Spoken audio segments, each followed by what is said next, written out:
gonna do when they come for you? Bad boys, what you gonna do? What you gonna do when they come for you? When you were 8 and you had bad traits. Hello everyone, welcome to Job Corps. I'm Petty Officer Romero. Today I want to talk to you about perception and professionalism, and specifically in your appearance. Now, when you started talking about getting a job, you always think about maybe your qualifications, your education, your background, but the reality of it is the higher you go up the food chain in pay, the more perception is reality. And what I mean by that is if, let's say, you go and get an $8, $9, $10 an hour job, generally speaking, you are going to interview and all the employer wants to know is, do you have reliable transportation and can they count on you to show up for work? And you'll get the job as long as that you can kind of prove to them in conversation that you have your stuff together a little bit and that you're not incompetent. You're going to get the job.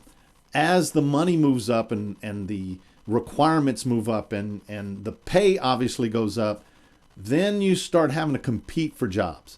Now, if you're talking about a $15, $16, $18 an hour job, when you walk into that interview, you can believe that maybe in the waiting room will be a handful of other people who are applying for the same job and that HR has already talked to many, many people for that job. Because again, the higher the pay, the more people want the job.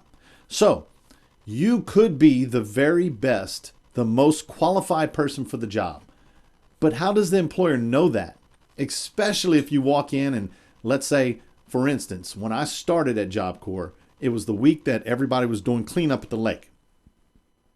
People came back from the lake and their boots were muddy. And it's just coincidentally that week I'd already started talking to the students who were there about perception and about them being professional and looking a certain way. So we already started shining our boots. And then you guys came from the lake. Boots, I mean, you were working, I get it, but your boots were dirty. And my first impression was, these guys really care. Do they care what I think about them? I'm your instructor, but what if I was your employer? And what an employer looks at is someone who's willing to go above and beyond what's required of them to do the little things. It's not really about your boots. It just shows that if you take pride in your appearance, you're probably going to take pride in other things. So we started talking about, again, shining boots. Do you want an employer to think of you when you walk in as someone who's sharp and cares about not only their appearance, but how you might take responsibility at their job, at their company, how you might care more about making sure that your workspace is clean and neat, how your jobs might be be done better and more effectively, more efficiently? Do you want them to look at you in a way that says, hey, I think this person is better suited for this job than the other person before they even interview you? Because one of the things I will tell you is that when you go into a job, many times it's a feel that an employer has. There are going to be a lot of people with the exact same qualifications that you have. So are you going to impress them with the fact that your shirt's pressed and your shoes are sharp and that you're dressed for the position? Or you just think that you're going to get by with the fact that you have a good background and a resume? Because I promise you, for every resume you have out there, there's 100 of them that are just as impressive. So your one shot is striking the employer that you care about the little things, that you care about how you come across, that you care about doing the little things right.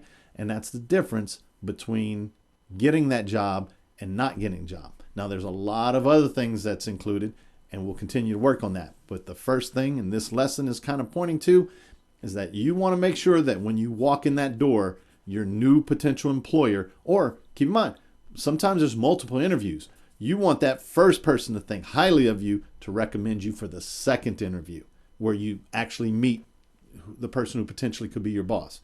So sometimes you have to go through levels, but when you meet those people, you want them to think of you as a sharp person who cares with the background that they're looking for. All right, that's today's lesson. Get those boots shined up, get that appearance looking sharp, because when you go in that interview, you want to make a great first impression. I'm Petty Officer Romero, and this is Job Corps Learning. Tell me you gonna do? What you gonna do? Yeah. Bad boys, what you gonna do? What you gonna do